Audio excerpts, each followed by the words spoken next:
ప్రార్థనతో ఈ కార్యక్రమాన్ని ప్రారంభం చేసుకున్నాం. మహాపరిశుద్ధులకు మహోన్నతులైన దేవ, మహోపకారి మీకే వందనములు, స్తుతులు తండ్రి, స్తోత్రములు ప్రభా, స్తోత్రములు దేవా, స్తోత్రములు. ఈ సాయంకాల సమయంలో అయినా మీ యొక్క పాద సన్నిధిలో ఒక చిన్న మందగా మీరు చేర్చిన దేవుడవు, ఒక్కొక్కరిని మీ ఆత్మతో నింపి మీ పక్షముగా నడిపింపచేయమని వేడుకొంచున్నాము. చేరిన మమ్మెలరును మీ కృపలో బలపరిచి నడిపించుకునండి. ఎందరికి ఇంకా వచ్చుటకు సిద్ధంగా ఉన్నారు, నిశ్చితమైతే నడిపించండి ప్రభా. ఈ సమయంలో మీ నామమును స్తుతించి ఆరాధించుటకు సంసిద్ధమైంటుండగా ఒక్కొక్కరిని మీ ఆత్మతో నింపి మీ నామాన్ని స్తుతించి ఆరాధించుకునే గొప్ప ధన్యతగా చేయండి. తదుపరి ప్రభు మీ దాసరాలు వాక్యం ఎత్తునగా మీ ఆత్మతో నింపి మీ వాక్కులను ఒక వెనుక చేయమని, తదుపరి ప్రభు మీ నామంలో ప్రార్థించడానికి కావలసిన ఉన్నతమైన సమయాన్ని మేము ఒక్కొక్కరికి దయచేయమని, ఈ కార్యక్రమంలో పాలుపంపులు పొందిన విధానానికి మీకు తెలియజేస్తూ మీ పాద సన్నిధి చేయడం మమ్మలను మీ పక్షముగా వాడుకున్నామని, మీ ఆత్మతో నింపి బలపరిచి స్థిరపరిచి మా ఆత్మలను ఉన్నతంగా మీ కృపలో ఉన్నతంగా నడిపింపచేయమని, ఈ సమయాన్ని మమ్మలను ఈ స్థలాన్ని మీ చేతులు సమర్పించుకుంటూ జీవం కలిగిన యేసు నామములో అడిగి వేడుచున్నాము తండ్రి. ఆమేన్, ఆమేన్. కావాలి ఆ ఉప్పెనలోని చీకటి అంతా కొట్టుకుపోవాలి. సర్వ సైన్యముగానే యువకులు లేచి రావాలి. ఆ సైన్యముతోనే యేసుక్రీస్తు యుద్ధం గెలవాలి. లేవాలి లేవాలి నువ్వు లేచి రావాలి. గెలవాలి గెలవాలి నువ్వు గెలిచి తీరాలి. యేసుక్రీస్తు యుద్ధాన్ని నువ్వు గెలిచి తీరాలి. ఆ క్రీస్తుకు చూడి ఆనందాన్ని అనుభవించాలి.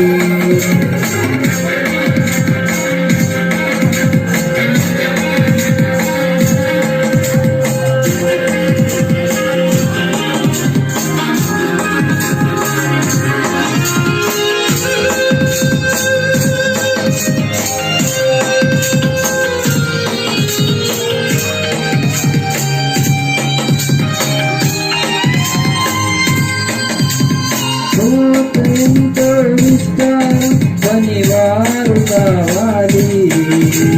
యవ్వనులంతా పనిలో ఉంటే ఏమవుతుంది? ఈ లోకమంతా సువార్తతో నిండిపోతుంది. చీకటి అంతా పారిపోయి వెలుగైపోతుంది. దేవాలి దేవాలి రావాలి.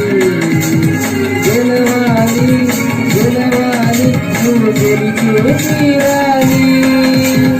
యేసుక్రీస్తు యుద్ధాన్ని నువ్వు గెలిచి తీరాలి. ఆ క్రీస్తుకు చూడి ఆనందాన్ని అనుభవించాలి.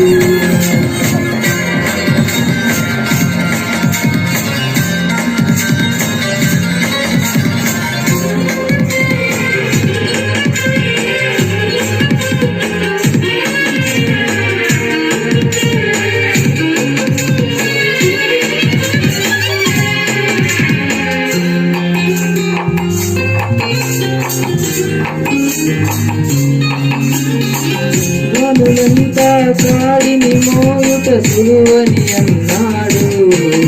ఆ కాడిని నీవు భుజాన మోసే ధన్యుడవుతావు. ఆ కాడిని వీడి ఎంతకాలం పయనం చేస్తావు? పరిశీలించు యవ్వనుడా, బాధ్యత తీసుకో. లేవాలి గెలవాలి నువ్వు లేచి రావాలి, గెలవాలి గెలవాలి నువ్వు గెలిచే తీరాలి, యేసుక్రీస్తు యుద్ధాన్ని నువ్వు గెలిచే తీరాలి, ఆ క్రీస్తుతో కూడి ఆనందాన్ని అనుభవించాలి.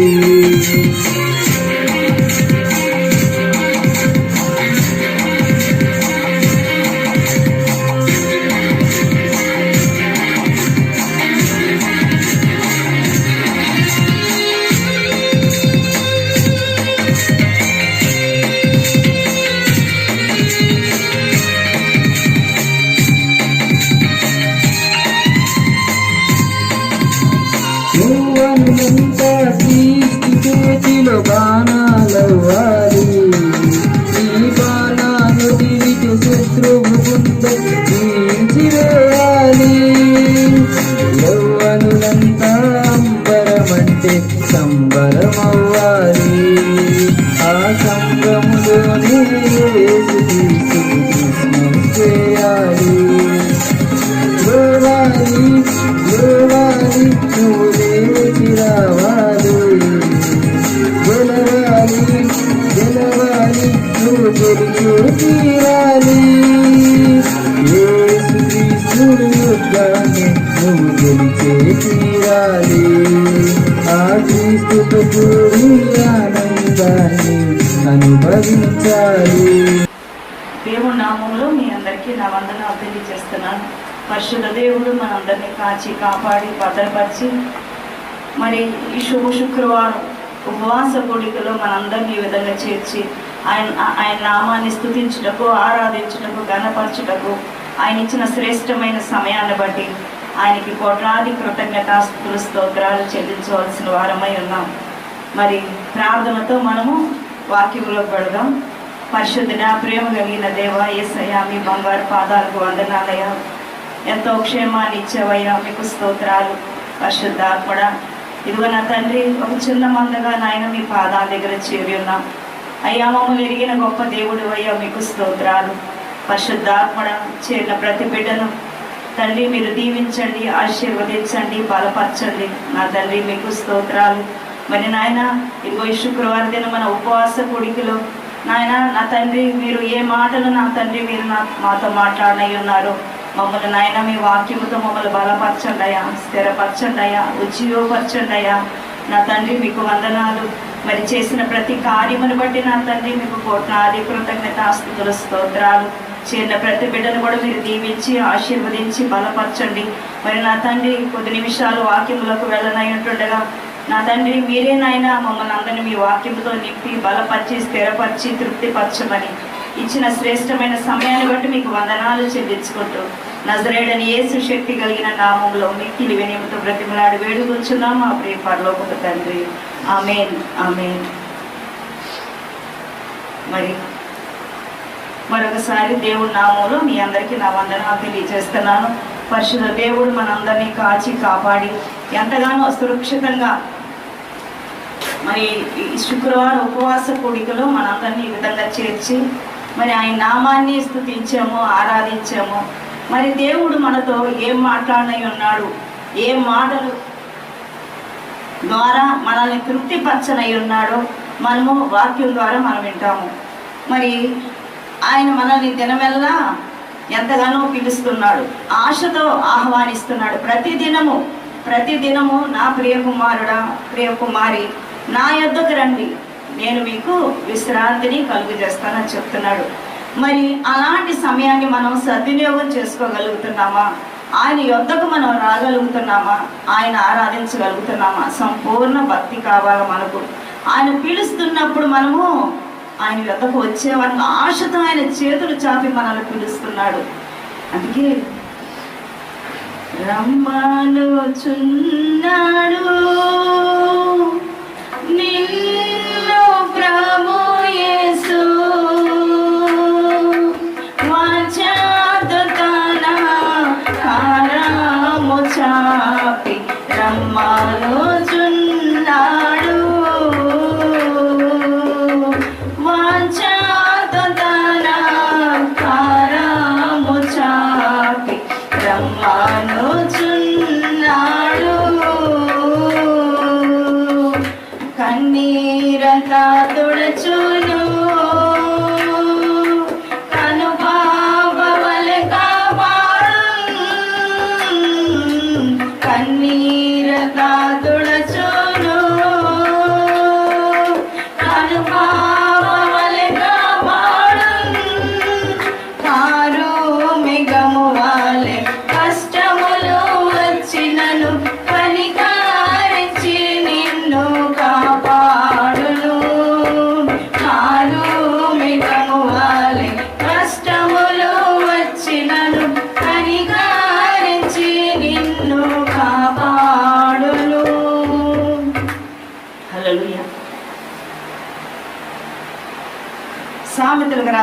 గ్రంథంలో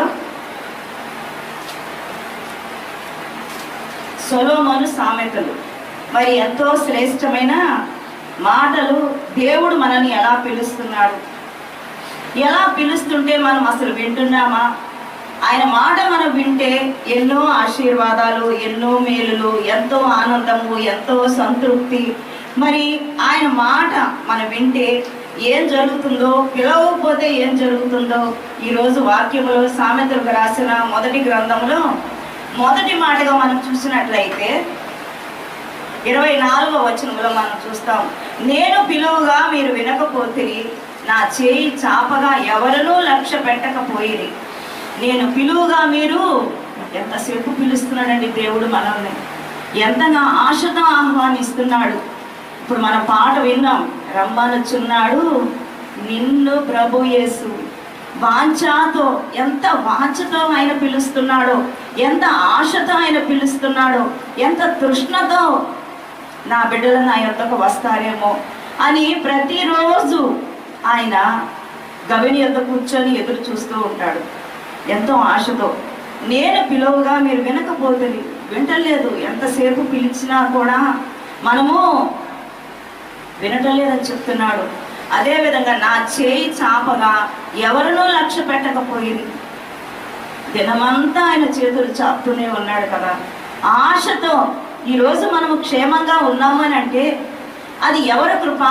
దేవుని యొక్క కృప. ఆయన కృప లేకపోతే మనం ఈ విధంగా ఉండగలమా? ఈ విధంగా జీవించగలమా? ఇంత ఆరోగ్యవంతులుగా ఉండగలమా? మరి ఇంతగా మనము ఆరోగ్యవంతులుగా ఉన్నామంటే కేవలము ఆయన కృప. నా చేయి చాపగా ఎవరు కూడా నా మాట వినడం లేదు. ఎంతగా నేను బోధిస్తున్నాను, ఎంతగా నేను ఆహ్వానిస్తున్నాను, ఎంతగా నేను పిలుస్తున్నప్పటికీ కూడా నన్ను ఎవరు కూడా లక్ష్య పెట్టడం లేదు, నిర్లక్ష్యం చేస్తున్నారు. ఈనాడు అనేక మంది బిడ్డలు దేవుణ్ణి నిర్లక్ష్యం చేస్తున్నారు, దేవుణ్ణి త్రోసివేస్తున్నారు, దేవుణ్ణి తృణీకరిస్తున్నారు. అన్ని మేలులు కావాలి మనకు, అన్ని ఆశీర్వాదాలు కావాలి, కానీ మనము ఆయన మాట వినడం లేదు. నేను చెప్పిన బోధ ఏమీ మీరు వినక త్రోసివేసితిరి. నేను చెప్పే బోధ ఎన్ని సంవత్సరాల నుంచి మనం వింటున్నామండి వాక్యం. అనేక సంవత్సరాల నుంచి మనం వాక్యం వింటున్నాం, అనేక మాటలు వింటున్నాం, అనేక ఉన్నతమైన అనేక గొప్ప గొప్ప దైవజనులు బోధిస్తున్నప్పుడు టీవీలో ఎంతో ఆసక్తిగా వింటాము. విన్న మనము ఏమైపోతున్నాం?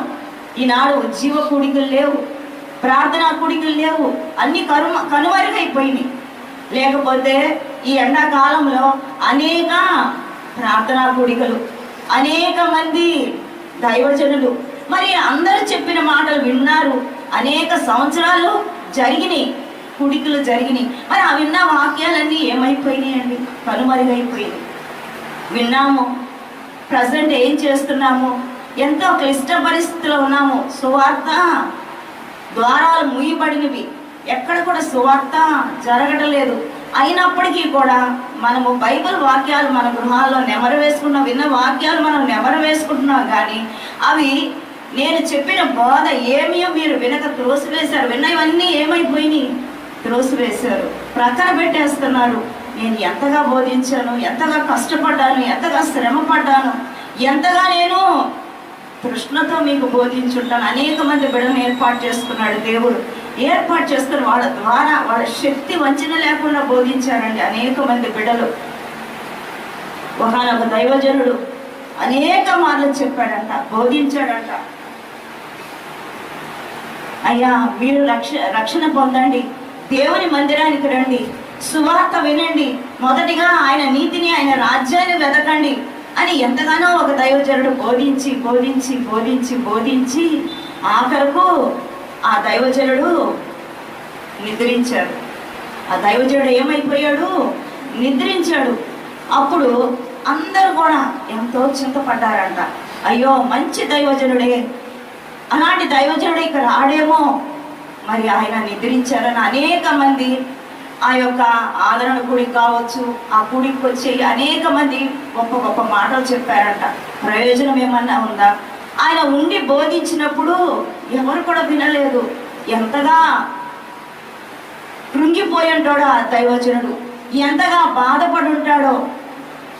ఖచ్చితంగా బోధించే వాళ్ళండి ఎంతో వేదన చెందుతారు బిడ్డలు రాకపోతే.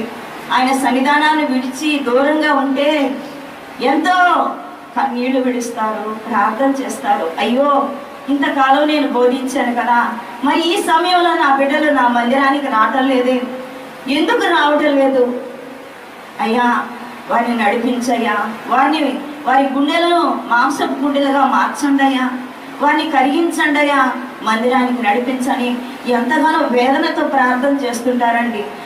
ఎంతో ఎంతో కష్టంగా మోకరించి ఆ బిడ్డల కోసం ఏ ఒక్కరూ నశించిపోకూడదని ఈనాడు యేసుక్రీస్తు ప్రభువు కూడా మన అందరిని చూసి ఆయన ఎంతో కన్నీళ్లు కారుస్తున్నాడు. నేను చెప్పిన బోధ ఏమీ మీరు వినక పక్కన పెట్టేశారే, నేను చెప్పిన మాటలన్నీ త్రోసివేశారే, నేను గద్దింపగా లోబడకపోతే ఎన్ని మాటలు చెప్పున్నా మనం లోబడుతున్నామా, వింటున్నామా? కానీ వాటికి మనము గద్దిస్తే, బుద్ధి చెప్తే ఏమైపోతుందో చెప్పండి? ఎవరన్నా వింటున్నారా? ఎవరన్నా వాక్యాన్ని ఖచ్చితంగా చెప్పే దైవజనుని ఎవరైనా ఇష్టపడతారా? కానీ వాక్యము సూటిగా చెప్తే అందరికీ గుచ్చుకుంటుంది, అందరికీ బాధ కలుగుతుంది. ఎందుకు మనకు బాధ కలుగుతుందో తెలుసా? ఆ లోటు మనలో ఉంది కాబట్టి ఆ గాయం మనకు మన హృదయంలో గుచ్చుకుంటుంది. నా గురించే చెప్తున్నారు కదా, నిజమే, నీ గురించే, నా గురించే ఈరోజు దేవుడు మాట్లాడుతున్నాడు. ఎందుకు మనం మార్చుకోకూడదు? మన స్థితిని ఎందుకు మార్చుకోకూడదు? మన బుద్ధిని ఎందుకు మార్చుకోకూడదు? మనము దూరం అయిపోతున్నాం? నా గురించే కదా. అవును, నీ గురించే. ఒకానొక దైవజనుడు కూడా చెప్పాడు, సార్ ఈరోజు వాక్యం నా గురించే చెప్పారు కదా మీరు అని ఆ సహోదరు అడిగితే, అవునమ్మా, నీ గురించే నేను చెప్పాను, ఖచ్చితంగా నీ గురించే. ఎందుకు నువ్వు నీ స్థితిని మార్చుకోలేవు? ఎందుకు నీ బుద్ధిని నువ్వు మార్చుకోలేకపోతున్నావు? వాక్యం గుచ్చుకుంటుందండి. ఎందుకంటే వాక్యం 2 అంచులు కలిగిన ఖడ్గం. అది ఏ వైపు నుంచి అయినా కూడా నిన్ను నన్ను దూసుకొని పోతుంది. అది మనకు గాయాన్ని చేస్తుంది. మరి ఆ గాయాన్ని మార్పుకోవాలంటే దేవుని వైపు మనం చూడాలి. అయ్యా, నాలో ఈ తప్పిదానాలు ఉన్నాయ్యా, నన్ను క్షమించయ్యా, నన్ను మీ రక్తంతో కడగండి అయ్యా, నన్ను మార్చండి అయ్యా, నా స్థితిని మార్చండి అయ్యా, నేను ఇలా ప్రవర్తిస్తున్నానయ్యా, మీరు నాతో వాక్యంతో నాతో మాట్లాడుతున్నారు అని మనం వేదనతో కన్నీళ్లతో ఆయన పాదాలను మనం కడగలిగితే మరి ఆయన నిన్ను నన్ను మారుస్తాడు. ఖచ్చితంగా మార్చేదానికి ఈ క్షణంలో కూడా సిద్ధంగా ఉన్నాడు యేసయ్య. అదేవిధంగా నేను చెప్పిన బోధ ఏమీ మీరు వెనక త్రోసివేశారు. అదేవిధంగా నేను గద్దింపగా లోబడట్లేదు. మీరు లోబడే మనస్తత్వం. ఎవరికి లోబడాలి? మనము వాక్యానికి లోబడాలా, యేసయ్యకి మనం లోబడాలా. మనుషులకు లోబడటం కాదు, మనుషుల వైపు చూడటం కాదు, కానీ దేవుని వాక్యానికి లోబడే అనుభవాలు మనకు కావాలా. లోబడటం అనేది చాలా ప్రాముఖ్యమైన విషయం. నేను గద్దిస్తున్నాను వాక్యం ద్వారా. నేను ఎంతగానో మీకు బోధిస్తూ గద్దిస్తున్నప్పుడు మీరు వింటున్నారా? వినడం లేదు. ఏమైపోతున్నారు? పారిపోతున్నారు, ఉండటం లేదు. ఈ మందిరం కాకపోతే ఇంకొక మందిరం, అక్కడ కూడా ఇదే గద్దింపు, ఇదే మాటలు. ఖచ్చితంగా మాట్లాడినప్పుడు మనం మందిరాలు మారుస్తామండి. కానీ దేవుడు చెప్తున్నాడు, ఎంతో కన్నీళ్లు విడుస్తున్నాడు, నేను గద్దింపగా లోబడట్లేదు మీరు, కాబట్టి మీకు అపాయం కలిగినప్పుడు నేను నవ్వేదను. అపాయం వస్తుంది ఏదో రోజు. అన్ని రోజులు మనం కాదండి. అన్ని రోజులు నేను క్షేమంగా ఉంటానని నేను గర్విస్తే సరిపోదు. అన్ని రోజులు నాకు చాలా బాగుంటాయి అనుకుంటే అది నా దౌర్భాగ్య స్థితి. కానీ ఏదో ఒక రోజు మీకు భయం వచ్చినప్పుడు నేను అపహాస్యం చేసేదను. 2 మాటలు ఉన్నాయి అక్కడ. కాబట్టి మీకు అపాయం కలుగునప్పుడు నేను నవ్వుతాను, మీకు భయం వచ్చినప్పుడు నేను అపహాస్యం చేస్తాను. చూడండి, మనము ఈరోజు నా స్థితి బాగుందిలే, నేను ఎవరిని లెక్క చేయాల్సిన అవసరం లేదులే, నాకు అన్నీ ఉన్నాయిలే, నేను ధనవంతునిలే, నేను భాగ్యవంతునిలే అని మనం అందగత్తునిలే అని మన మట్టుకు మనం అనుకుంటే దేవుడు ఏం చెప్తున్నాడో తెలుసా? నా జ్ఞానం చాలు, నేనే జ్ఞానవంతుని, ఎవరి మాట నేను వినాల్సిన అవసరం లేదు. వాక్యం చెప్పేవాళ్ళు అసలు ఆ మాటలు నేను కూడా వాక్యం చెప్పగలను అని ఎవరి మట్టుకు వాళ్ళు అనుకుంటే ఇక మందిరాలు కూడా అవసరం లేదండి. ఇలాగ బోధించాల్సిన అవసరం కూడా లేదు. అందరూ జ్ఞానవంతులే, అందరికీ వాక్యం తెలుసు. కానీ ఆ వాక్యాన్ని మనం అనుసరించి నడుచుకోవడంలోనే ఒక ప్రాముఖ్యత. ఎందుకు మనం మందిరానికి వస్తున్నామంటే పదే పదే పదే ఆ వాక్యాన్ని మనము ఉచ్చరించుకుంటుంటాం, చెప్పుకుంటుంటాం. వాటి ద్వారా మనము బలపడుతుంటాం, లోబడుతుంటాం, వాటిని స్వీకరించే వారంగా ఉంటాం. ఏదో మన మట్టుకు మనం చదువుకుంటుంటే దాంట్లో ఒక ప్రత్యేకత ఉండదు. మనం మందిరానికి వచ్చినప్పుడు అదొక ప్రత్యేకత. టీవీల మీద కూర్చుంటాం, కానీ టీవీ దగ్గర ఎంతసేపు కూర్చుంటామండి? ఎవరో ఒకరు పిలుస్తారు, ఏదో ఒక పని, ఏదో ఒక అనారోగ్యత. ఇక్కడైతే ఖచ్చితంగా 2 గంటలు ఖచ్చితంగా మనం కూర్చుంటాము, ఖచ్చితంగా వాక్యం వింటాము, ఎంతో ప్రశాంతంగా ఉంటాం. అదొక ప్రత్యేకత. ఆయన చెప్తున్న మాట మనం కానీ వినకపోతే, లోబడకపోతే, మనకు అపాయం వచ్చినప్పుడు, కష్టం వచ్చినప్పుడు, దుఃఖము కలిగినప్పుడు, ఆయన చెప్తున్న మాట మీకు అపాయం కలిగినప్పుడు నేను నవ్వుతానని చెప్తున్నాడు. అదేవిధంగా మీకు భయం వచ్చినప్పుడు నేను అపహాస్యం చేస్తాను. భయము మీ మీదకి తుఫాను వలె వచ్చినప్పుడు, సుడిగాలి వచ్చినట్టు మీకు అపాయం కలుగునప్పుడు నేను నవ్వుతాను. మీకు కష్టము దుఃఖమును ప్రాప్తించినప్పుడు నేను అపహాస్యం. చూడండి, మనం వినకపోతే ఎన్ని నష్టాలు, ఎన్ని కష్టాలు. ఆయన మాటకు లోబడకపోతే మనకి ఈనాడు అపాయం వచ్చింది, అనారోగ్యత వచ్చింది. ఇప్పుడు ఇంతకాలం నేను దేవుడిని లెక్క చేయకుండా, ఇంతకాలం నేను ఆయన మందిరానికి రాకుండా, ఇప్పుడు నా స్థితి మారిపోయింది. ఇప్పుడు నా స్థితిని చూసి దేవుడు ఏం చేస్తాడో తెలుసా? అపహాస్యం చేస్తాడు, నవ్వుతాడు. నేను ఎంతగా చెప్పానమ్మా, ఎంతగా నీకు నేను బోధించాను, ఎంతగా నిన్ను ఆహ్వానించాను, ఎంతగా నిన్ను లోబడమన్నాను, వాక్యం చెప్పినప్పుడు వినమన్నాను కదా, నువ్వు విన్నావా వాక్యం? ఎప్పుడైనా సరిగ్గా వాక్యాన్ని నువ్వు నీ హృదయంలో దాచుకున్నావా? ఎప్పుడైనా ఆ వాక్యానికి నువ్వు విలువనిచ్చావా? నా మాటకు విలువనిచ్చుంటే ఈరోజు అపాయం వచ్చినప్పుడు నీ యొద్దకు నేను ఖచ్చితంగా మనం పిలవకుండానే యేసయ్య నీ దగ్గరికి, నా దగ్గరికి వస్తాడు. ఈనాడు కరోనా వైరస్ ఎంత యావత్ ప్రపంచాన్ని గడగడలాడిస్తుంది. ఈ కరోనా వైరస్ భయపడద్దు. దేవుడు చెప్తున్నాడు, భయపడద్దు, నా ఆత్మ మీ మధ్యలో ఉన్నది కనుక నీవు భయపడద్దు. నీ భక్తి నీకు ధైర్యం పుట్టించదా? నీ భక్తి, నా భక్తి ఎలా ఉంది? ఎలాగో మనం భక్తి చేస్తున్నాం. ఈ కరోనా వైరస్కు మనం భయపడిపోతున్నాం, గజగజలాడిపోతున్నాం. కానీ దేవుడు చెప్తున్న మాట, అపాయం నీ యొద్దకు వచ్చినప్పుడు నేను నవ్వుతానని చెప్తున్నాడు. అదే ఆయనలో కానీ మనం జీవిస్తే, ఆయనతో మనం ఉంటే, ఆయన వాక్యానికి మనం లోబడితే, అపాయం వచ్చినా, కష్టం వచ్చినా, దుఃఖం వచ్చినా మనం పిలువకుండానే ఆయన మన దగ్గరకు వస్తాడు. ఆయన మన దగ్గరకు వచ్చి మన కష్టానికి తగిన ఫలితాన్ని ఇస్తాడు.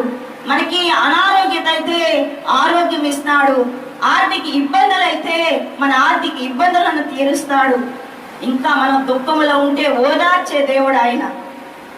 అన్నిటినీ మించిన మన సమస్య పెద్దదై ఉండొచ్చు, కానీ మన దేవుడు అంతకన్నా గొప్ప దేవుడు. మన మాట మనం వినాలా. మీకు కష్టము దుఃఖమును ప్రాప్తిలినప్పుడు నేను అపహాస్యం చేస్తాను. అప్పుడు వారు నన్ను గుర్చి మొరపెట్టగా, అప్పుడు మరలా తిరిగి ఎక్కడికి వస్తారండి? వాళ్ళు ఆయన దగ్గరకు వస్తారు. పిలిచినప్పుడు రారు, పాస్టర్ గారు దైవజనులకు చెప్పినప్పుడు రారు, వినరు, లోబడరు, గద్దించినప్పుడు దూరం అయిపోతూ ఉంటారు. కానీ చివరగా వాళ్ళు ఏం చేస్తారో తెలుసా? దిక్కుతోచని స్థితిలో తిరిగి మరలా ఆయన పాదాల దగ్గరికి వస్తారు. అప్పుడు వాడు మొరపెడితే వింటాడా ఆయన?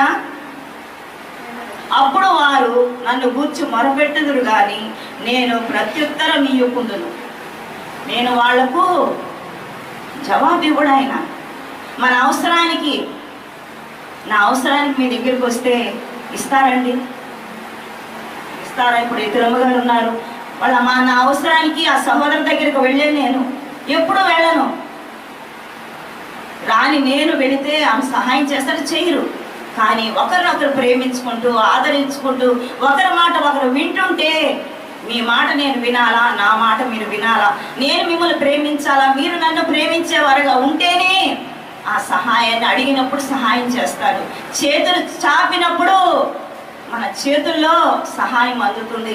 ఇప్పుడు కూడా ఆయన చేతులు చాపి దినమెల్లా ఆయన చేతులు చాపుతూనే ఉన్నాడు. కానీ మనం వింటున్నామా? దినమెల్ల నీ చేతులు చాపి నీ కౌగిలిలో కాపాడుచుంటివి. నీ ప్రేమ నీ జాలి నీ కరుణకై నా పూర్ణ హృదయముతో సన్నుతింతుము. నీ ప్రేమ నీ జాలి నీ కరుణకై నా పూర్ణ హృదయముతో సన్నుతింతుము. ఎంత గొప్ప దేవుడు! దినమంతా చేతులు చాపి ఆయన ఎంతగా మనల్ని క్షేమాన్ని ఇస్తుంటే మనం ఆయన మాట వినడం లేదు. మనం ఆయన మాట వినకపోతే మనకు ఆపదొచ్చిన సమయంలో మనం ప్రార్థన చేస్తే మన ప్రార్థన ఆయన వింటాడా? చెప్పండి, వింటాడా? వినడుగాక వినడు. ఎందుకంటే నేను చెప్పినప్పుడు నా బిడ్డ నా యొద్దకు రాలా. నేను వాక్యం చెప్తున్నప్పుడు నా బిడ్డ వాక్యానికి లోబడలేదు, తృణీకరించింది, అపహాస్యం చేసింది. ఈనాడు కష్టం వచ్చినప్పుడు ఆయన అప్పుడు చెప్తున్న మాట, అప్పుడు వారు నన్ను గూర్చి మొరపెట్టుదురు కానీ నేను ప్రత్యుత్తరం ఇయ్యకుందును. నన్ను శ్రద్ధగా వెతికెదరు కానీ వారికి నేను కనపడకుందును. ఎంత జాగ్రత్తగా వెతికినా, ఎంత అయ్యా నాకు కష్టం వచ్చిందయ్యా, నేను ఆపదలో ఉన్నానయ్యా, నేను దుఃఖంలో ఉన్నానయ్యా, మనం పిలిచినప్పుడు వినకుండా ఆయన చెప్పిన మాటను త్రోసివేసి మనము ఆయనకి దూరంగా జీవిస్తూ ఇప్పుడు ప్రమాదకరమైన పరిస్థితులు మనం ఉన్నప్పుడు ఆయన ఈనాడు మన వైపు చూడడు. ఆయన ఒకటే మాట చెప్తున్నాడు, నన్ను శ్రద్ధగా వెతుకుతారంట. అప్పుడు చాలా జాగ్రత్తగా.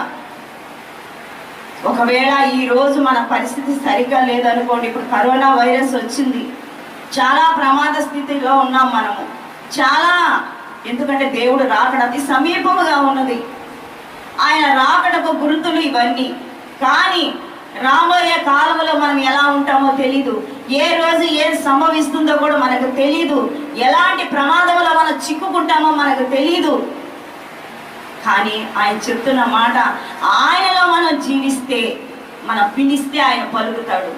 మనం ప్రార్థన చేస్తే ఆయన వింటాడు. నీ ప్రార్థన నా ప్రార్థన వింటాడు. ఎప్పుడు వింటాడు? ఆయన మాటకు లోబడితే వింటాడు.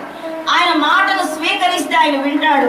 ఆయన యొద్దకు వస్తే మన ప్రార్థన వింటాడు. మనం ప్రార్థన చేస్తే, మనం ఇప్పుడు కష్టం వచ్చింది అయ్యా, కరోనా వైరస్ వచ్చేసింది అయ్యా, నన్ను కాపాడయ్యా, నా బిడ్డలా కాపాడయ్యా అంటే దెర్ ఇస్ నో యూజ్. ఏ ప్రయోజనం లేదు. ఆయన యొద్దకు వస్తూ ఆయన మాట వింటూ ఆయన ఆజ్ఞలకు లోబడి అప్పుడు నువ్వు ప్రార్థన చేస్తే, అప్పుడు నువ్వు దేవుణ్ణి సమయమందు అసమయమందు ఆయన యొద్దకు వస్తూ ప్రయాసపడుతూ ఉంటే, అప్పుడు మనము ప్రమాదంలో చిక్కుకున్నప్పుడు మనం ప్రార్థన చేస్తే, మనం మొర పెడితే మన మొర ఆయన వింటాడు. మన ప్రార్థన ఆయన ఆలకిస్తాడు. మన యొద్దకు పిలవకుండానే మన దగ్గరకు వచ్చేస్తాడు యేసయ్య. నమ్ముతారా? నమ్ముట మీ వశమైతే సమస్తము సాధ్యం. దేవుని నామానికే ఘనత మహిమ ప్రభావాలు. చూచి నమ్మిన వారి కంటే చూడక నమ్మిన వారు ధన్యులు. నమ్మితే నా మహిమను చూస్తారు. నమ్మాలా. మనము ప్రమాదంలో ఉన్నప్పటికీ కూడా మన చుట్టూరు ఆయన దూతలు కావలుగా ఉంచి మనల్ని కాచి కాపాడే దేవుడు.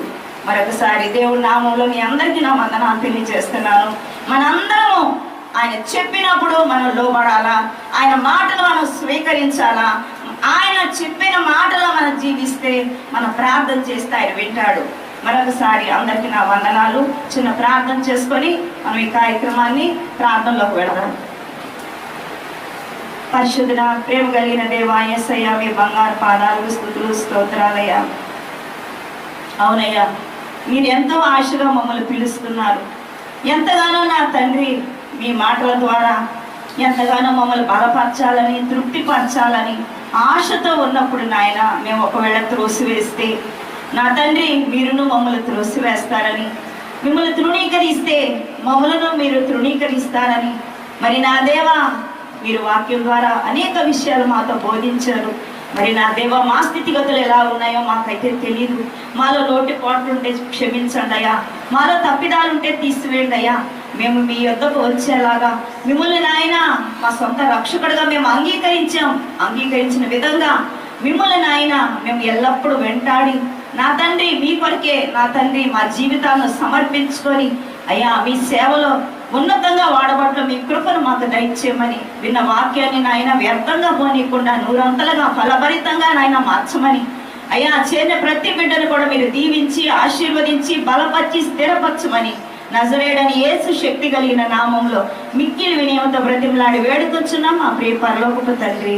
ఆమేన్. దేవుని ప్రేమయు కుమారుడైన యేసు క్రీస్తు ప్రభు యొక్క కృపయు పరిశుద్ధాత్మనే సహవాసము దేవుని సన్నిధి చేరి బిడ్డలందరి మీదను వాక్యం విని అడిగి జీవించాలని తీర్మానించిన బిడ్డల మీదను రేపు శుక్రవారం జరిగిన కార్యక్రమాంతటి మీదను ఇప్పుడు ఎల్లప్పుడు సదాకాలంతో దీవించి క్షేమమును ఆరోగ్యమును ఆయుష్ను ఆత్మీయ ఆనందమును సదాకాలం దయచేయను గాక.